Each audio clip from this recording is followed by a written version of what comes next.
Okay, so let's go to the Bitcoin chart. So what happened the last 2 days is in my opinion a gift, because if you're able to buy at these lower prices, let's say we're able to enter, even if the Bitcoin goes down to 90. Let's say we're able to enter around the 90 level, and you didn't take a short, you around 95 or 100.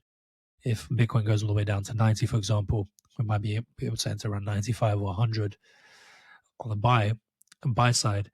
What um, what will happen is they're most likely going to bring it back up to at least 120, or maybe 150, which is the next target in my opinion, 130, 150. That gives us a nice opportunity to gain around 30% or so, maybe even up to 50%. I think that's uh, a natural gain for most trends that develop with Bitcoin and crypto. Is around the 30, 50 range when you look at them. And I'm talking about trends on the one daily chart. Of course, on the weekly, you might see slightly bigger gains. But we spoke the last 2 days about how it's holding, holding, holding.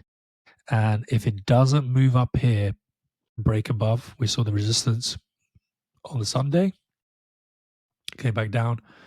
And then the Monday was the last hope of this holding. But we broke below and then we sold off. 100 was pretty much a guarantee, just because on the monthly chart, we mentioned that. I'll show you on the monthly chart we had a level. We basically are showing weakness, and I think this is the other factor why I think we can go a little bit lower and maybe into more selling off. And we have to be very, very careful about being in, on trades on the long side.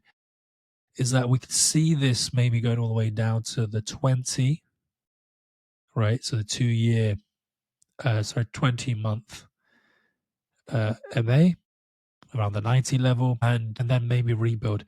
In the previous sell-offs, that's where it rebuilt. And we've also had the bearish divergence, which I think I've been very cautious about it for the last since this move here. I thought maybe we don't have a bull market anymore, but we end up buying around the 75 level, buying up around 75 level, 80 something, and then we traded this move. But overall, the market isn't looking that strong. I think capital's flowing into AI, is flowing into other industries, and it's just retail traders, which drive crypto more than any other group, don't have disposable income. In reality, they're being squeezed with higher taxes. They're being squeezed with cost of living. So it's a very difficult situation, and it looks to me that if we don't hold this final support here, I think the move is finished.